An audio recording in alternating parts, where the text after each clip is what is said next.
So good afternoon, everybody, and welcome to our Illuminate series. This month is all about focuses on strength. Each month we pick a theme that we've aligned to wellness and spend a whole hour to discuss what that word means in the light of wellness. And this month we're co-hosting with Yoga Australia to explore what does strength mean, and in particular, how do we draw upon that strength in times of change? So welcome, enjoy, sit back, but we also encourage you to ask your questions. This is all about us as a community to collaborate and to discuss and to explore that concept together. So I'm going to hand you over now to Kate, who then will introduce the panel and who's going to be sharing that space with us for this afternoon. Thanks, Kate. Thank you very much, Deb. And welcome to everybody who's taken the time to be here this afternoon. It's really wonderful. What I love about these Illuminate sessions is that it gives us a chance to hear the voices from everybody in our. Just simply leave yourself on mute if you like, if you're in a noisy place, and then come on in by unmuting yourself and asking questions if you prefer to do it that way, or by text, and we'll keep control of that.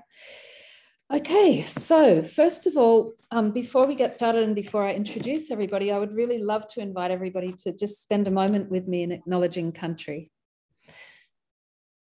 I have the great joy of living down here on Yaan country, and it's a beautiful coastal town where I live. Up to that side, there's a hill range that goes on and on and on, and out there there's the wild ocean, and there's an island behind me, and it's very, very cold at the moment. Sometimes it's very, very hot, but it's always beautiful. And I would like to begin this session by acknowledging the strength that has been shown by the people that traditionally have looked after these lands, and the strength in this land that's being given to us through their custodianship, all these millennia of the waters, of the air, of the land. And to really pay my respects to all of those that are still walking with us, elders who've been here before, those who are with us presently, and those who will follow on. And I'd like to also pay my deep respect to all your ancestors and our common ancestral lineage and our own indigeneity on this planet. And having said that, I do really, really hope that our work here and all this discussion about what real wellness is will help open our minds and open our community up into a deeper discussion of how we bring about the wellest world that we possibly can, given our short times on this planet. Thank you. So I would like to introduce this wonderful panel. And before I do that, I'm going to just give apologies from Valerie. Valerie is in France, and I think her mother is in France. She is the WA representative for Yoga Australia. I think I've got that right, Janet. Is that correct? Yep. Okay. And she was to have been here with us, but her holiday has gone a little bit pear-shaped and she's got to be with her mother, or something has happened. So apologies for that.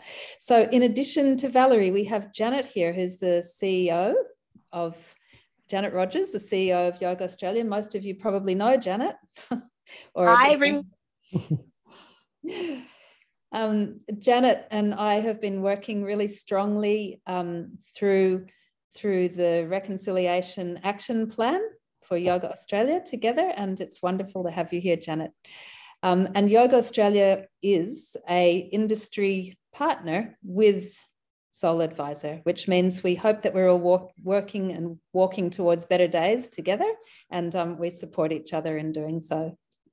And we have Josh Pryor, who runs Ashtanga Newcastle, Yoga Newcastle, and has also written this incredible book. Thank you very much, Josh. Strongly suggested to any yogis out there. Hopefully you're all yogis. Spirit of the Matter. It's got some really interesting little bits in it, and I'm really enjoying diving into it. So thank you for joining us, Josh. And Josh, are you Vice President of Yoga Australia? Have I got that correct? Current Vice President? Great. Fantastic. And then we have Michelle Heaton, who is joining us from down on Yaan country, a little bit further down the coast. from where I am in Maria. Have I got that right this time, Michelle? No, Tathra. Close. I'm going to have to come and visit your house so I can place you. So you can put me in a place. Very close. Yeah. So Michelle is on the Reconciliation Working Group also with Yoga Australia, and is one of our Yaan Circle members for Nangwale as well. And we're really, really pleased to have you here, particularly given that you're being really strong to even sit there at the moment, having got through COVID. So you're a pillar of strength. Thank you. And we also have coming in and out Eve White, who is driving currently. She's got a baby next to her, and she's one of the strongest women I know. So I'm very, very pleased to have Eve White here. Eve White heads up our Yaan Circle and is also part of the board of directors of Nangwale Aboriginal Corporation, and is working with SoulAdvisor to develop a cultural awareness program for wellness practitioners at the moment, which has been delivered a number of times, and we're refining and perfecting it and moving it around Australia, which is very exciting. So, greetings, everybody.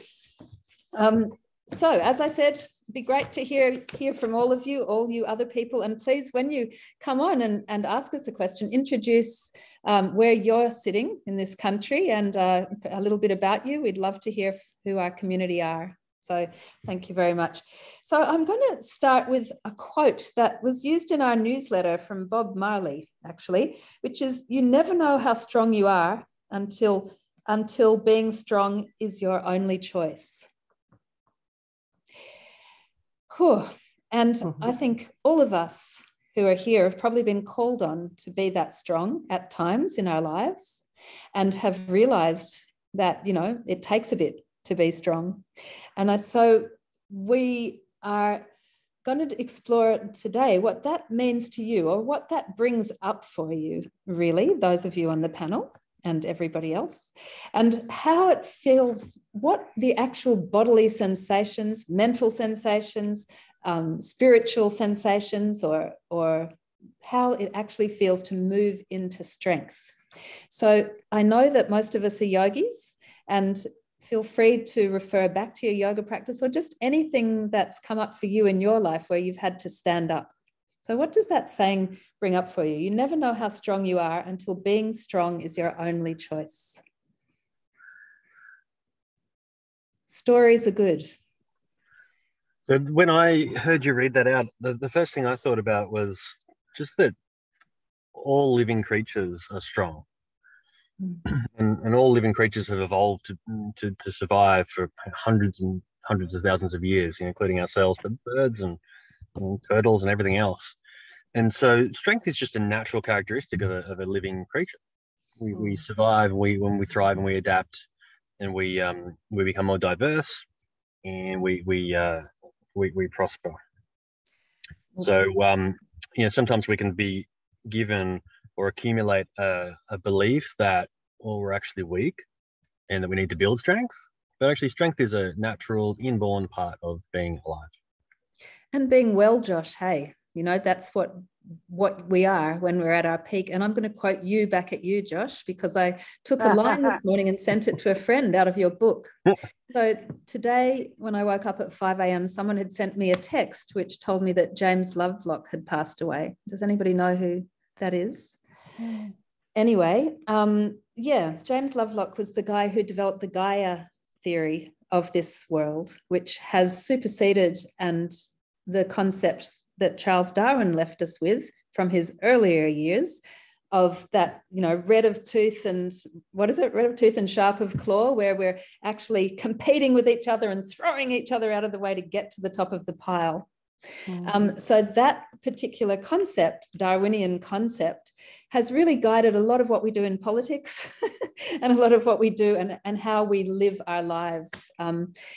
So James Lovelock brought forward Gaia theory, which was the interdependence and the strength because of interdependence of all creatures on this planet, and the fact that this earth is living and breathing, and that's real strength. So now I'm going to quote Josh Pryor on that one, with regards to something that we're all really, really fond of doing in the yoga world, which is breathing. Breathing, fundamental gift, right? From the moment of birth to the moment of death. So as Josh Pryor says, in yoga, we put positive energy into our breath. We psychically connect to our breath and silently confirm our existence beyond the mundane. We connect with the trees, the animals, the human ancestors, the future humans. I inhale as a unified being, or I breathe as the internal and infinite intelligence which is made visible. This can be silently uttered every single breath. Thanks, Josh. Pretty good, eh? No, pretty damn good. don't remember writing that. Yeah, well, you wrote a lot. That book is pretty amazing. Anyway, I think that, as Josh is just saying, strength is a simplicity of being, isn't it? And it's a real state of wellness. And when we haven't been knocked off our perch or told otherwise, then strength might be a natural part of who we are in coexistence with all other creatures. Yeah. How about anybody else on the panel? How does that feel to you? You never know how strong you are until being strong is your only choice. I actually, I've always, as a fitness instructor and power lifter, had super strength, honestly, in muscle strength, until I got COVID. And then I suddenly realized that strength has many windows, doesn't it? And I've had to learn this week, my second week after past COVID, that you have to, all the strength that I've got and all the muscle capacity that I've got and all the intelligence I've got with breathing, COVID just took over my body. And I had to say, okay, well, I can sit here now for an hour, but then I'm going to have to rest. And I've never done that. I'm such a fighter. If I'm down, I'm down, but then I'm back up.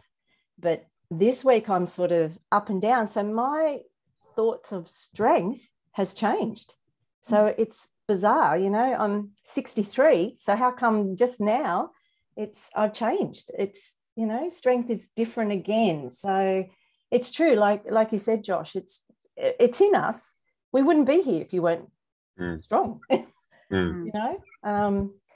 It's the survival of the fittest and the strongest, I guess. And the strength that we have, the inbuilt strength, is independent to egoic consciousness. I mean, like the birds really don't have much of an ego. They have a group ego. They go in swarms and packs, and they're very, very interconnected. Whereas humans are the most aware of their separateness or their ability to behave separately to one another. So we have the great capacity to isolate ourselves from the natural world. We're very, very good at it.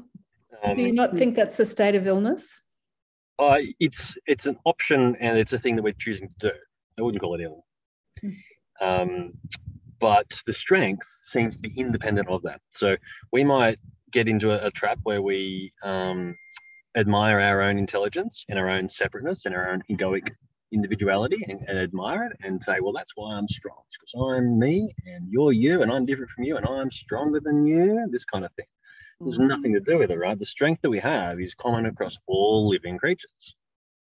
So our ego and our sense of independence and separateness, we just need to be careful that we don't match that up with what strength is, because it doesn't seem to me that it's related at all. In fact, it could be a weakness, that too much separateness or forgetting that you actually have the option to reconnect and be dependent and interconnected with others, whether they be humans or the world around you. And actually a lot of strength, a lot of intelligence might be in dipping your toes back into that communal That's so interesting. That's so interesting when you say that, Josh, because for a lot of people, strength is in battling on and keep going and fighting through and getting things done without asking for help. But sometimes there's a great vulnerability in actually opening up to when you do need. I often think about a very visual person, but I think about a roller coaster, and life is a roller coaster frequently. And sometimes when you chug up the hill and you look at the roller and you look at the little carriage going up the hill, and it goes down, goes up and goes down. Sometimes you go down and you struggle to get back up. And visually, I see that as a time when you kind of need to connect in, as you're saying, Josh, with those around you to get that boost to push you back up the hill, you know, and rather than trying to fight on alone, you know. Yeah, it's interesting because the other thing that's come out for me from this is so far is just, for me, we talked a minute ago about isolation and separateness, but for me, sometimes to check in or to tap into my strength, I actually need some separateness and some isolation and some space. But it's a balance. It's a balance for everyone. Everyone's different. But for me, that's how I regenerate my sort of strength.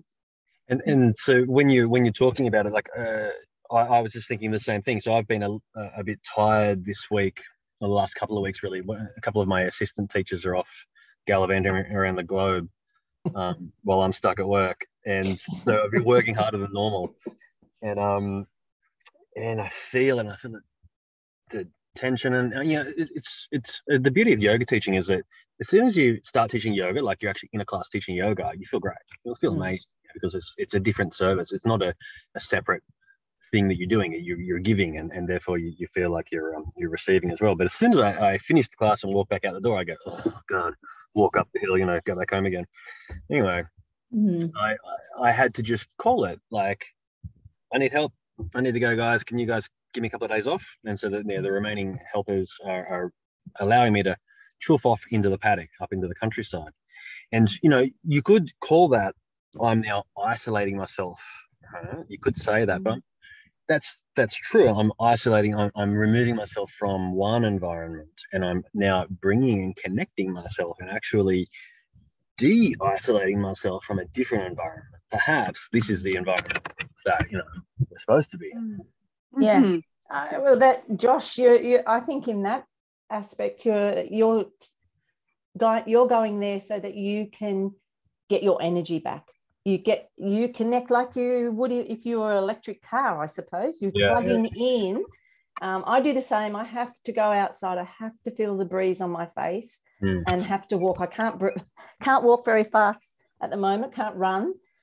Can't lift weights. I can't 10 minutes of yoga and I'm flat on my back. But I need that smell and that breeze on your face. And to me, that charges me for the next 15, 20 minutes. So you're doing, that's not a selfish thing to do at all. Your body needs. So the question is, why do we ever not stay out in the paddock?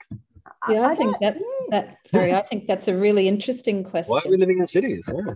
I don't know. Well, we live in the country, but even so, I say it all the time. And as you get older, and if you lose anyone close to you, I think you suddenly reevaluate it all and say, hey, I wouldn't mind that little shack near the river. I'm sorry, but you know, I think that's what I want to do. And so that egoic sense of individual consciousness, you know, it's the monkey mind, right? So it has a tendency to be really overly simplistic and crude. You know, we're either here or we're there. You're on our team or you're off our team. You're pro this or you're anti that. And one of the greatest gifts I think that we can give ourselves, and this is what yoga for me literally implies, is the union of opposites, right? So you can take two opposing views and feel them both, have empathy with them both for a moment or for a long time, feel them to be true.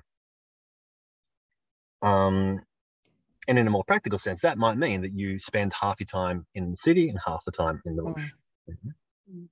To put that in a really, really grounded way. I think that's beautiful. And I think that's almost my definition of strength, Josh, that it's an increased capacity, you know, and capacity to hold. Yeah. And so that capacity of holding this and that and knowing both to be true is, you know, that capacity to understand that it's all one. Exactly. Like yoga. But the balance, isn't it? It is. We're living in a dualistic environment, and you know, there is up, down, black, white, cold, hot, etc. And it's our job to be able to accept all of that as aspects of the same unity. And that's what real strength is. I don't know if Eve is able to talk while she's driving along there, if she's hearing us, but yeah, I'm not actually physically driving, I'm being driven. Oh, okay. Yes. But yeah, I guess for me what comes to mind is coming back to that inner strength and having just, you know, birthed a baby for the 4th time. You know, the first time it was really, I was strong and I was using my strength and not realizing that I needed to surrender and to allow that inner strength to come through. And so I find this in that simplistic way we were speaking to, finding that inner strength in the simplicity, in the silence and in the stillness, not just in the outward, but going inward to connect with that. And also what came through for me was, you know, to have that unwavering path that you take, that you don't get, you know, distracted, like with the monkey mind, with the chitta vritta, where we get like, you know, distracted all the time, but like finding that path until that path, you can no longer turn around, you know, so not getting, you know, distracted or getting tempted to doing things that don't work with your, that don't align with yourself, with your spirit. So finding that inner strength and being able to walk that path without, you know, is what I feel like I'm trying to feel into more and more as I'm becoming wiser. Wiser, that's good. Wiser. Wiser. I'm going to start using that's so much better. Wiser. Yeah. But like consistency of consistency of practice, consistency of mindset, that kind of thing. What a you know, simple and clear way to put it. And I think, you know, there we have it, isn't it? The pathway of yoga involves drishti.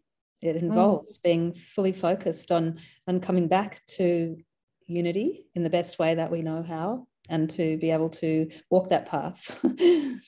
And yeah, of course we all get wobbled off at times. Yeah. I think that comes, for me, a lot of that is about just stopping and tuning in. The noise gets a lot. There's a lot going on a lot of the time, and it's that you get caught in the busyness, and that can take you off the path.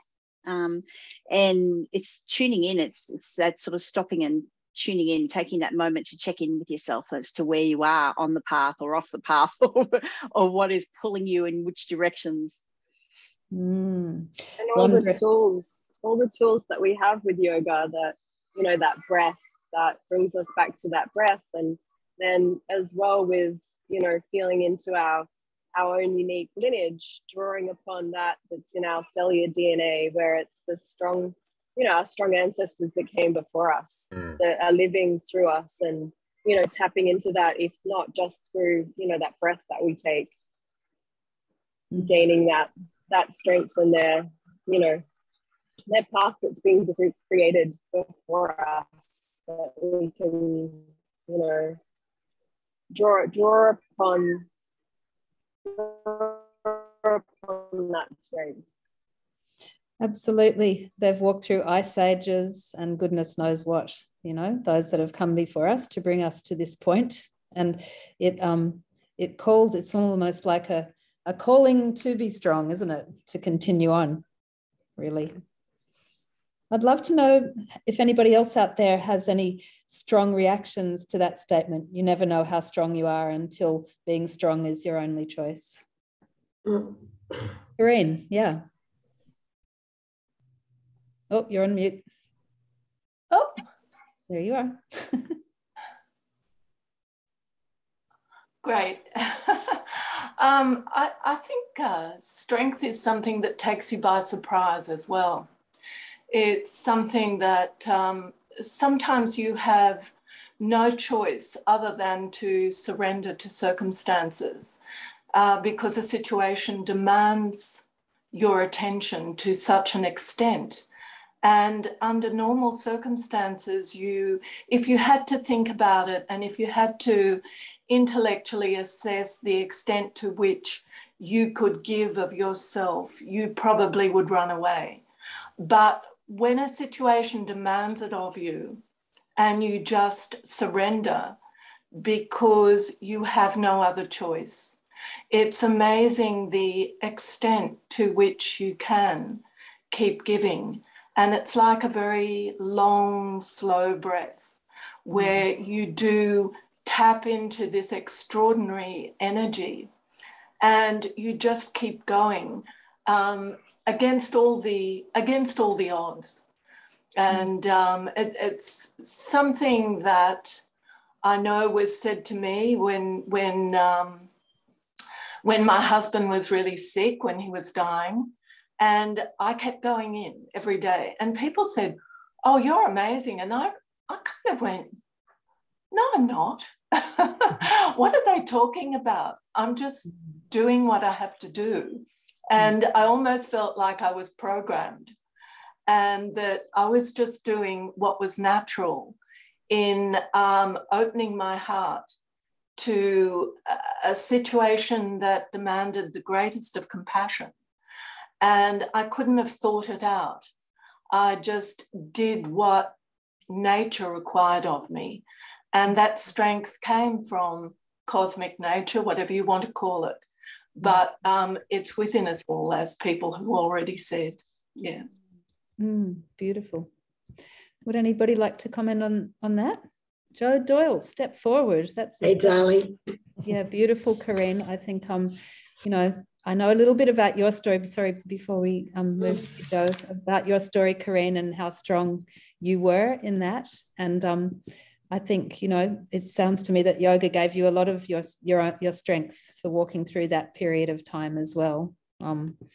Yeah, so thank you for sharing that. And it's unexpected and yet it's so natural. And maybe yoga is about coming back home, isn't it, to all that we are?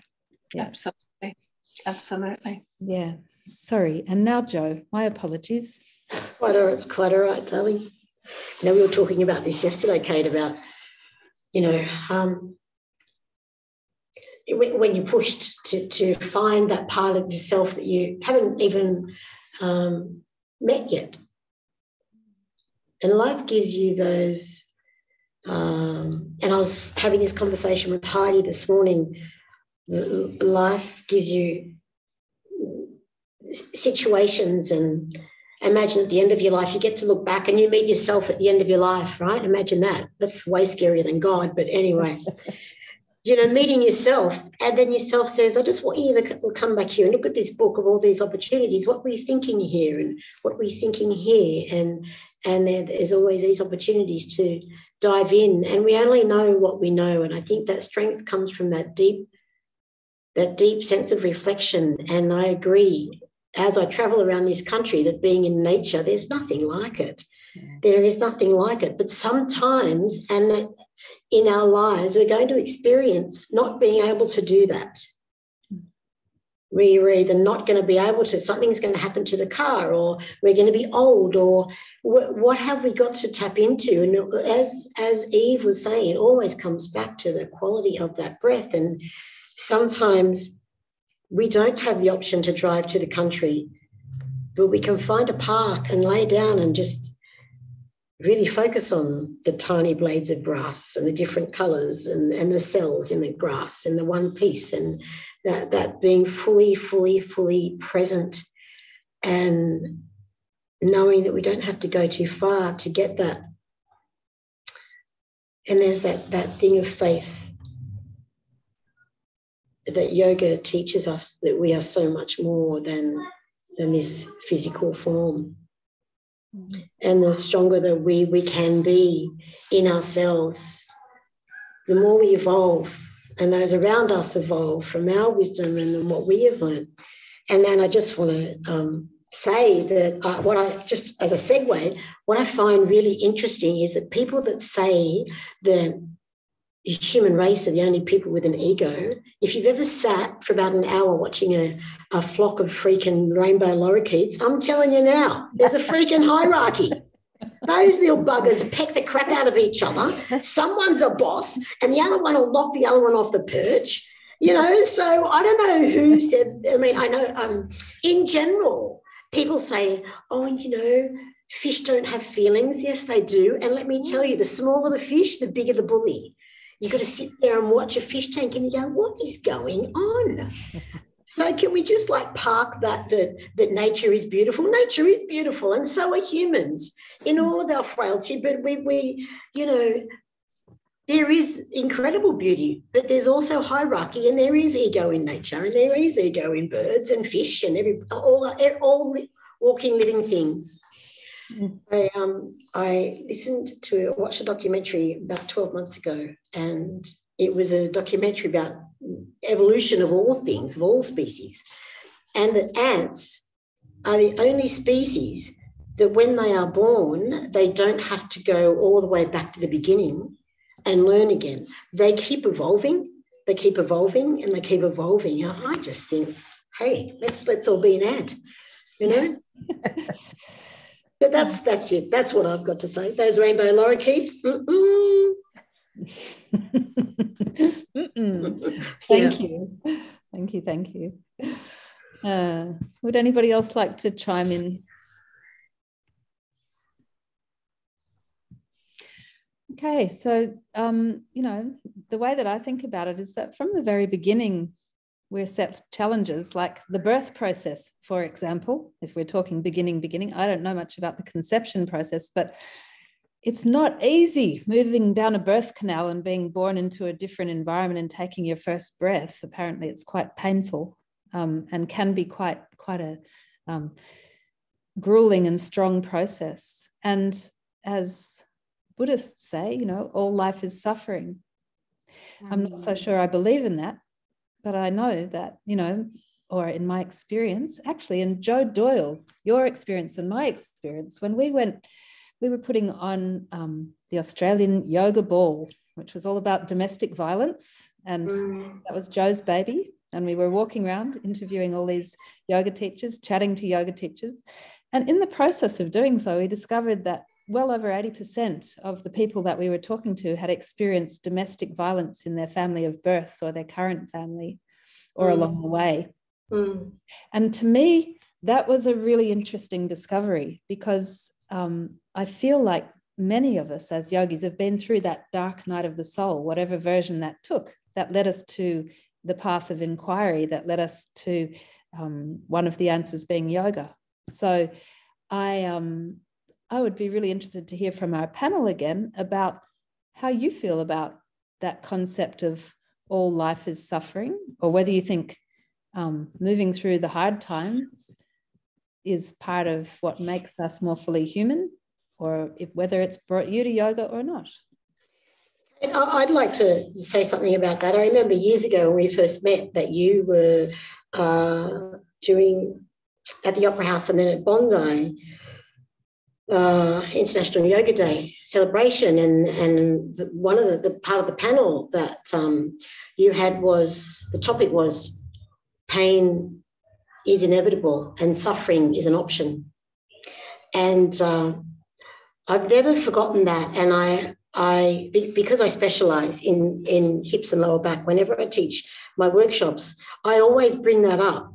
And I say that, pain is inevitable in life because we're going to be confronted with death, with birth, with a car crash, with kicking your toe. It's painful. But how long do we suffer? How long do we suffer and allow that? Because it's the suffering that I believe causes that illness, the mental suffering and torturing ourselves. That is an option. That is an option. And there are ways out. There are ways out of that. So it's certainly been a way out for me for a long time. Suffering is the option, and that's where your mental strength comes into play with that. Thank you for reminding me of that. What about you, panel members? Any thoughts along that one? Yeah, I think with pain, and I've certainly had my share of pain in my body at times, and I think pain's there for a reason.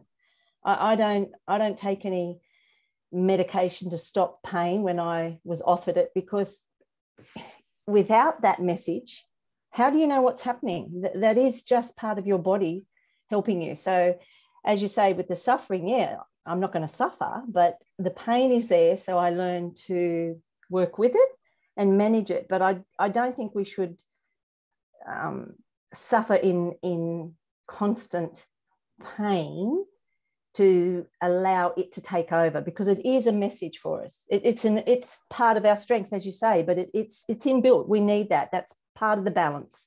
You know, no pain, no gain, which they used to say for 100 years, but that's different.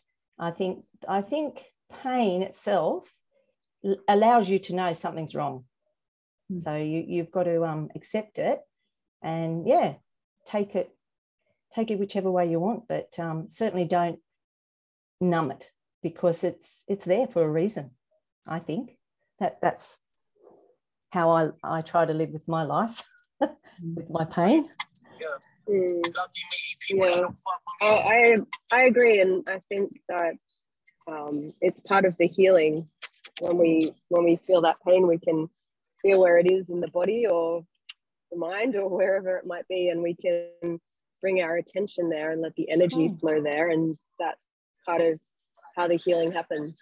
But it feels like we're in this like kind of band-aid society where you know, you got a headache, here, take a pill, here, you've got this, take that, and you know, let's just feel that, and then gain strength within that, you know, feeling of it and healing. I totally agree with you. Yeah, Michelle.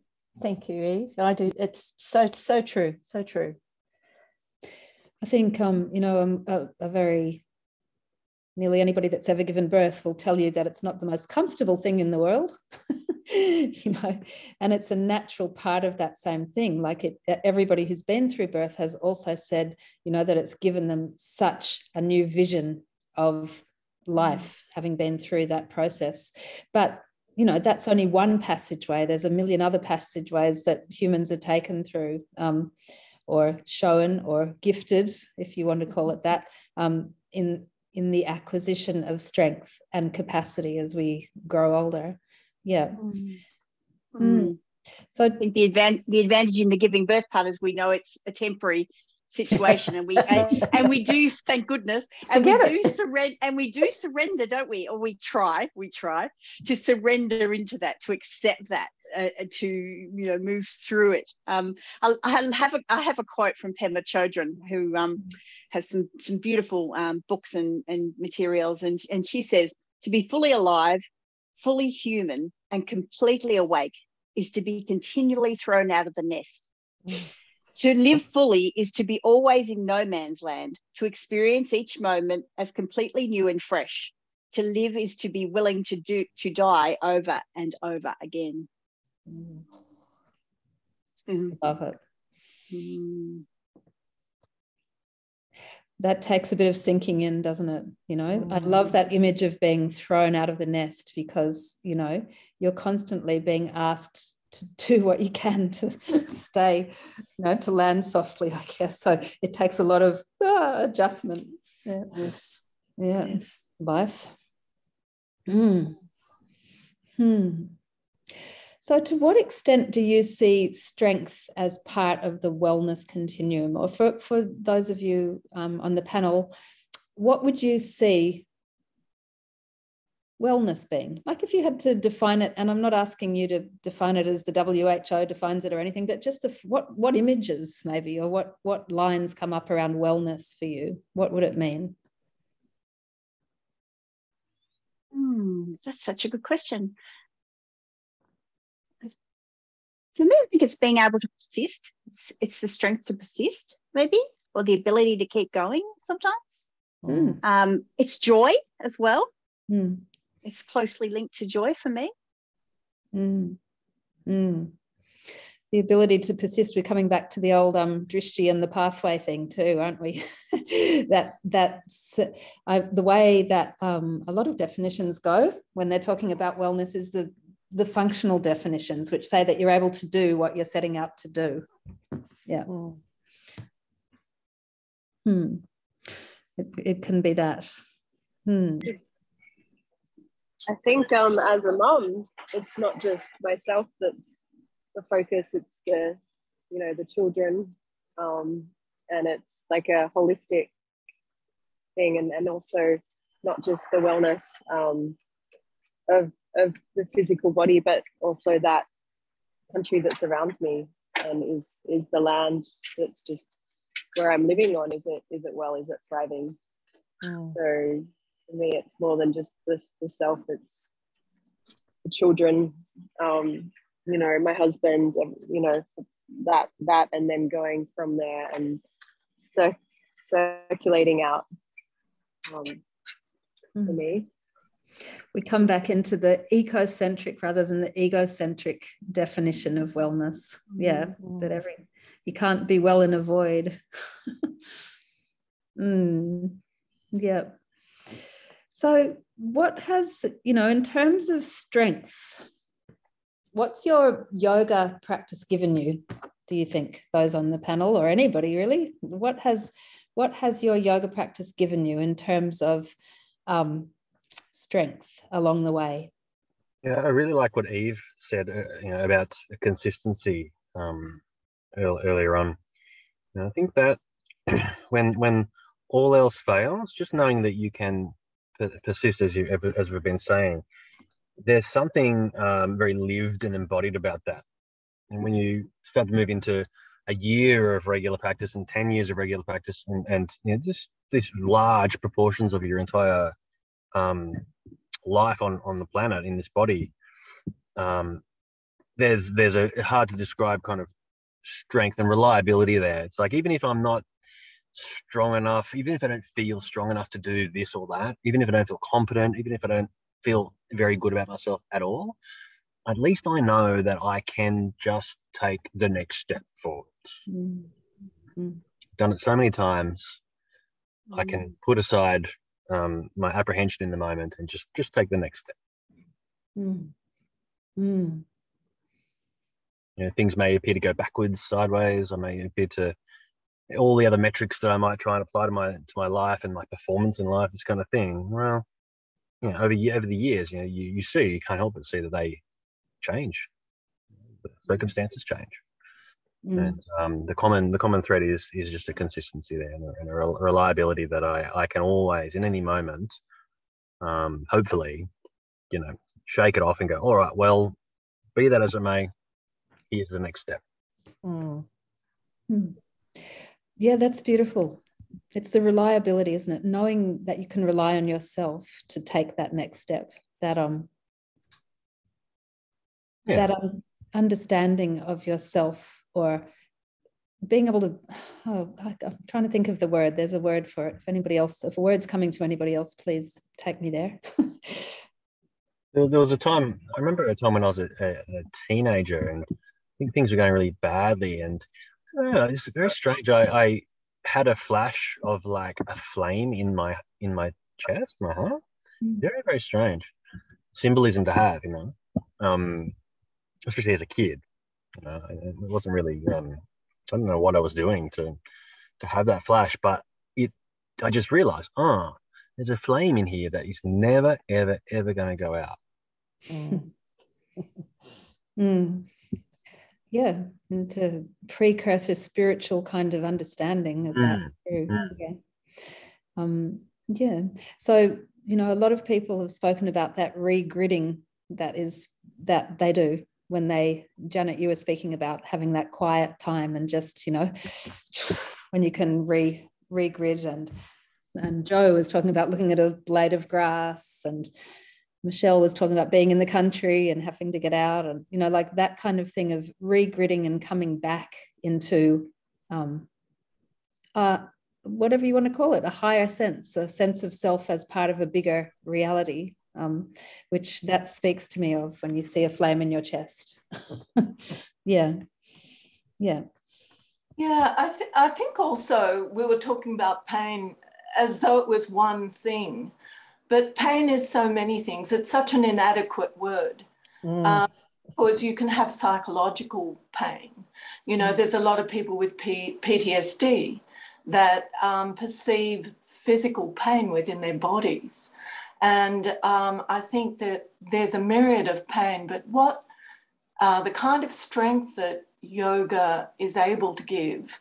And it's rather cliched to talk about the gap, but it does give that capacity to reframe, that capacity from a situation where you're reacting and you can feel the blood rise to your head and you might be about to pounce on something because you're seeing it a particular way.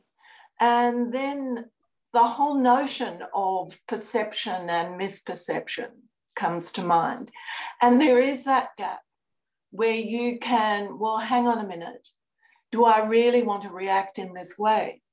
And you can reframe a situation, a psychologically painful situation, and move out of it and move into a different framework. And again, surrender to the possibility that there might be something different in the way of perception. It's quite hard to do with physical pain, where you might be experiencing a toothache. It's very difficult to reframe a toothache. But, you know, other kinds of, I think the more important kinds of pain that we're challenged by are those psychological pains where they're unnecessary pain, where we're confronted with that pain and we can transform to move to a higher space and evolve out of that perception that takes us from the ordinary to the just that little step towards something more extraordinary. Absolutely. Yeah. Into the extraordinary. I know that Joe, I don't know if you're with us at the moment. Joe Voigt, are you there? Sorry to put you on the spot. Oh, and I'm in Dharawal country, I forgot to say. And beautiful country that is too, along with Deb Shepherd. Joe, you come from a lot of spiritual, you bring in a lot of spiritual work into your healing too. And I wonder how that gives you strength, or how that allows you to bring strength to others that come to you, the spiritual awakening stuff. Yeah, that's a good question. I mean, I haven't really thought about it, but actually it's implicit really, isn't it? You know, that it gives me personal strength in what I do and being able to sit with clients. But I think also that realm gives clients strength whether they are conscious of it or not. That's a beautiful, simplistic statement. I love it. So, you know, all my First Nations friends are always making reference to elders standing with us at any moment in time. Yeah. And giving us strength and encouraging us and moving us along that pathway. Yeah. Yeah. And, you know, there's just so many energies and forces around us that most of us don't tune into, but they're there, you know, for us to draw on. Yeah, it's a really big part, I think, of yoga, the whole concept of Ishvara, you know, like acting, knowing that we're acting with spirit coming through us at any time, whatever we do, and developing that awareness that we're acting with spirit. And that can come through nature. You know, I think Michelle was saying earlier on about, you know, coming back outside and feeling the wind on your skin, and that's where spirit is in the natural world and around the natural world and in the trees and the stars and the ether, the space around us. But you know, getting that energy literally from the earth, getting that strength from the earth, really grounding yourself into the earth and drawing that strength up from her, because Mother Earth is always there, you know, supporting us and nurturing us. And I do definitely recharge. I feel myself completely recharge in nature, whether that's like to get any negative energy off me, diving in the ocean or the creek, or drawing the breath in, really breathing in that oxygen from the trees, and finding that strength and that clarity, and recharging and discharging electromagnetic frequencies and whatnot from nature. And it's that beautiful free tool. It's just there for us every day. Absolutely. I'm just trying to find a beautiful statement about James Lovelock from this morning, which was in his Gaia theory. And in 1988, they had a big coming together of all the ecologists to look at how we conceptualize nature and ourself within the ecosystem. It was the American Geophysical Union. They held a meeting in San Diego, California, that drew leading physicists, biologists, and climatologists to weigh the evidence for Gaia and debate its implications for the future of science. So Gaia, talking about this world being a strong, self-supporting, interlocked mechanism, a being, more or less. In 2001, more than 1,000 scientists met in Amsterdam to declare that the planet behaves as a single regulating system comprised of physical, chemical, biological, and human components. In effect, Lovelock and Margulis had won the day with regards to Charles Darwin. The details could be debated, but the broader argument was settled. And the amazing thing was that they were talking about the fact that the Earth would move in and out of these incredible extremes, but everything on Earth would change. The way that the rocks discharged, the way that the plants breathed, the growth of algae would self-correct back to a state where life could be sustained on this planet.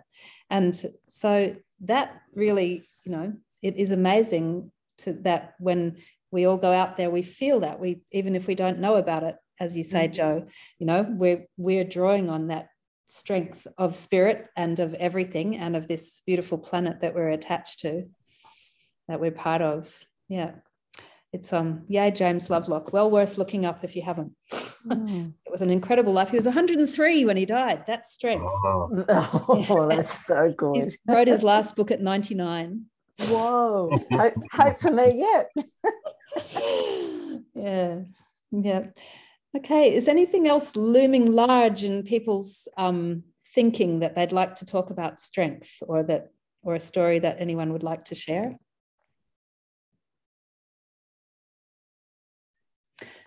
I think we're complete. Well, I'll just be quiet for another 20 seconds. I always rush in.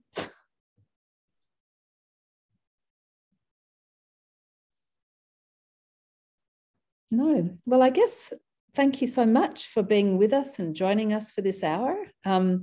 We're doing this every month.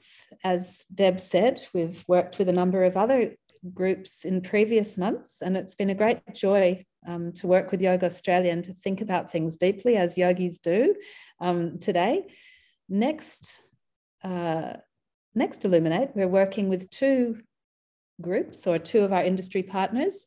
One is the End of Life Doulas, and I'm going to miss it again, Deb. Pathways, End of Life Pathways. Thank you. Studying the pathways. Yeah. So we're talking about death. And we're also going to be inviting the Wayapa Wurruk community to come in and talk about connection to country. And we're looking at the broad theme of wisdom, which is another really, really important part of wellness. Because, you could be forgiven for thinking that wellness was being 23 and standing in a rock in a bikini with a good tan, but it ain't. So we're going to dig a little bit deeper in this community. We're going to keep digging till we find an inspirational way forward and bring the rest of our country and beyond with us. So, Karine.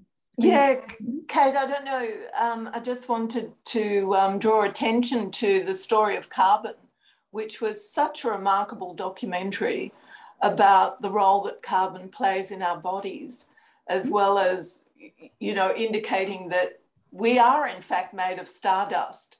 And I just thought it was the most amazing documentary put together by scientists as well as other people. But it did draw together in very tangible terms the cosmic coming together with the human, and absolutely well worth watching. And I think something else that, you know, I don't know why I'm advertising this, but I've just read the most brilliant book that is called The Island of Missing Trees. And it is a very clever interweaving of human existence with plant existence and with tree existence.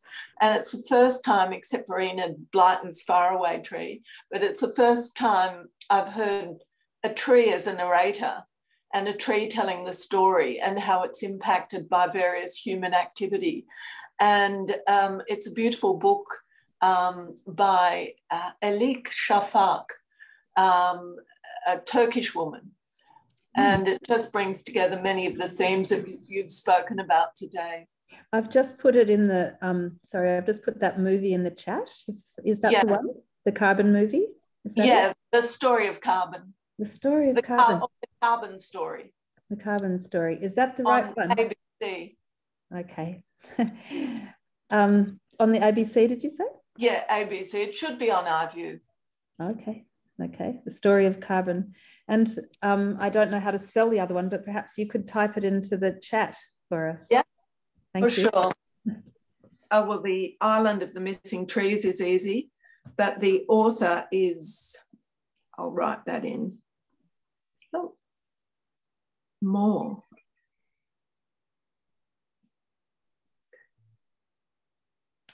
Thanks for doing that, Karine. I think it's always great to keep these conversations moving in our heads after we leave here.